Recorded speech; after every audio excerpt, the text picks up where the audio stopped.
Hey guys, it's been a while, but I just want to do a quick video. Something came to my mind, and I wanted to do a video about the Enneagram Type 4 and religion and how that plays into the role into their lives. Because, excuse me, it's my iced tea. My throat is kind of dry. I've found that I've actually found that a number of type 4s tend to be very religious people or spiritual. Not all of them, but a lot of them. And one would think, I remember once somebody, a type 4, asking, wasn't who was not religious, said, why would type 4, who is the individualist, why would they invest in a system? Why would they invest in this dogma? Doesn't that strip them of their identity, this idea of this rigidness and following these rules? And I can totally understand that.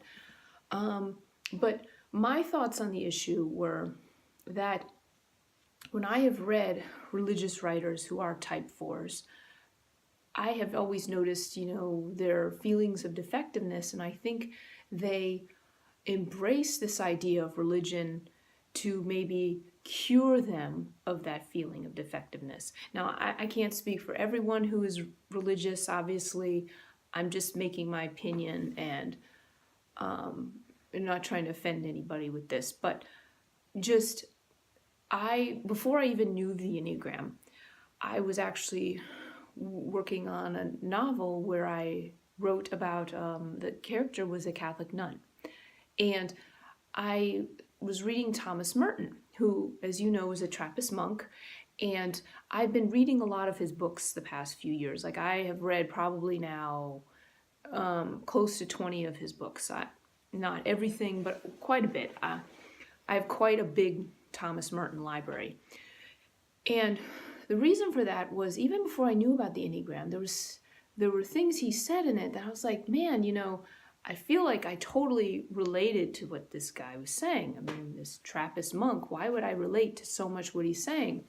Well, he is quintessential 4 wing 5 on the Enneagram. And in fact, I'm even reading one of his books right now. This is the one I'm thumbing through. So what I noticed was one of the reasons he seemed to have joined the religious life seemed to be that he felt this defectiveness, and that joining this religious life would, I don't know if cure him of that is the right word, but guide him in a way. And it is a good question why someone who is, a type 4 who prides themselves on individualism would go towards this sort of collective belief. But that is my thought. And as for my personal experience, I have always gone to Catholic schools. I even I attended a Catholic university.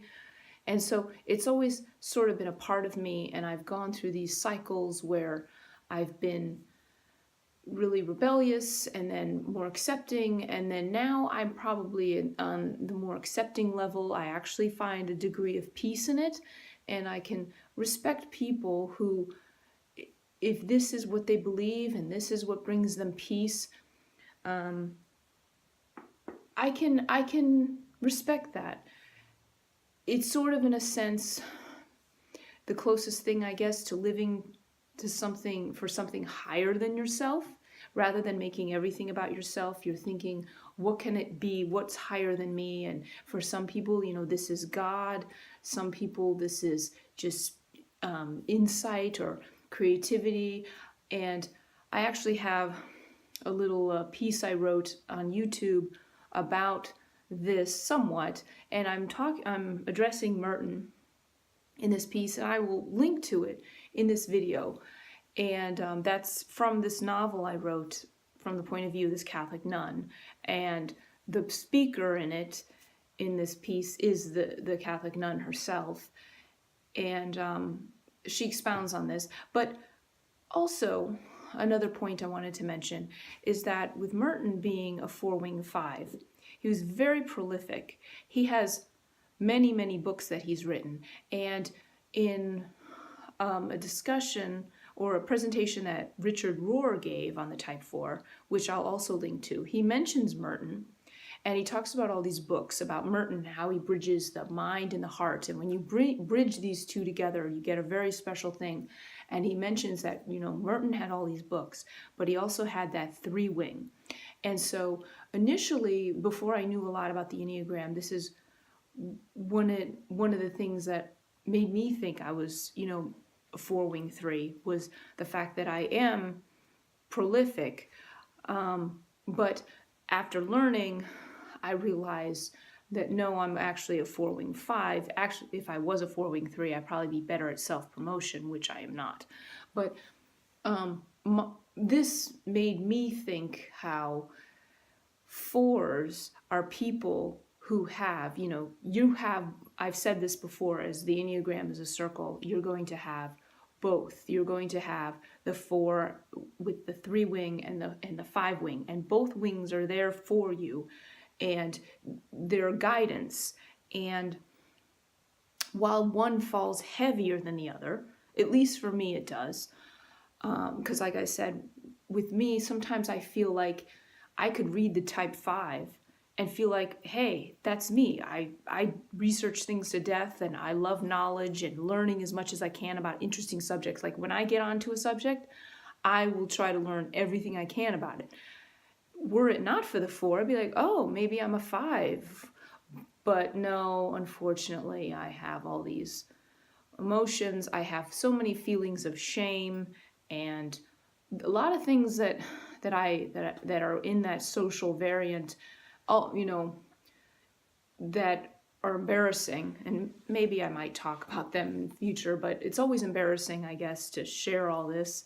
But it's really that 5-wing, I feel, that gets me through life. The 5 is what harnesses me, and that 1, going to 1, is what propels me forward. But going back to my point, Richard Rohr had mentioned having this 3-wing, and that's what made him so prolific. And I think, for those healthy 4s with a 5, you also have that 3-wing. And I think Thomas Merton is a good example of someone who had not necessarily balanced wings, but certainly he's a 4-wing 5 with that strong 3-wing that made him so prolific. And it makes sense. I mean, here he is, he's this monk, and he is also this writer. I mean, he was definitely, he's different in all aspects. Among his brothers, he's the only one who's this prolific writer. Among men, other writers, he happens to be a monk. I mean, from my personal experience, I'm a very creative person. I'm a writer, but I studied science in school. I work in the sciences, and which is a very 5-driven kind of field, but among my colleagues, I'm the only one who's a prolific writer. And then among my writer friends, I'm the only one who's studied organic chemistry in 10 weeks, 2 semesters of it, which completely sucked. But I'm just saying, using that as an example of where I set myself in each situation to be something different. And I think Merton did that too. And I just feel very close to him. And he's been, one of the main writers I've been reading for the past few years. And, as time goes on, I'll probably talk a little bit more about him. But these things are important to note when you are thinking about where you fall, not just on the Enneagram, but which wing is stronger and how both of them play into each other. And so that's about what I want to say for this. I'll link to that talk, Richard Rohr talk that I'm mentioning, and he talks about the type 4. And I know that a number of type 4s were kind of offended by what he says, because he kind of makes jokes and things, but he is a 1, and you got to understand that he is a type 1 himself, and so he's kind of making light of the type 4. And it makes sense, because I've known a number of type 1s who sort of like laugh at that kind of the downside, because as 4s fours integrate to one, ones disintegrate to fours, so they become, they sort of revile that kind of pretension and that phoniness, putting on airs, I should say. Fours want to be authentic, but, when unhealthy, sometimes they'll put on airs that aren't really themselves. And I try my best to not do that, and that's partially, I think, why fours kind of have this animosity, not animosity, but sort of, kind of have an ew factor about people who are not so authentic. Maybe it is animosity. I really don't like phony people. But anyway, so I will link to that. And like I said, in his talk, he mentions mostly a lot of the negative and kind of some of the stereotypes of it. But, if you're, we've kind of been there, but it's not the only thing we are. But it's all right. I found it entertaining. I found it a good summary, and I've always enjoyed his talks. So anyway, I'm just going to finish this up because I'm rambling, and I didn't make any notes, which is a big no-no. But I will be in touch. And like I said, I'm going to link to that other video or little excerpt of mine where I'm mentioning Thomas Merton, and you can hear it for yourself. So I hope you have a good evening, and thank you for listening. Good night.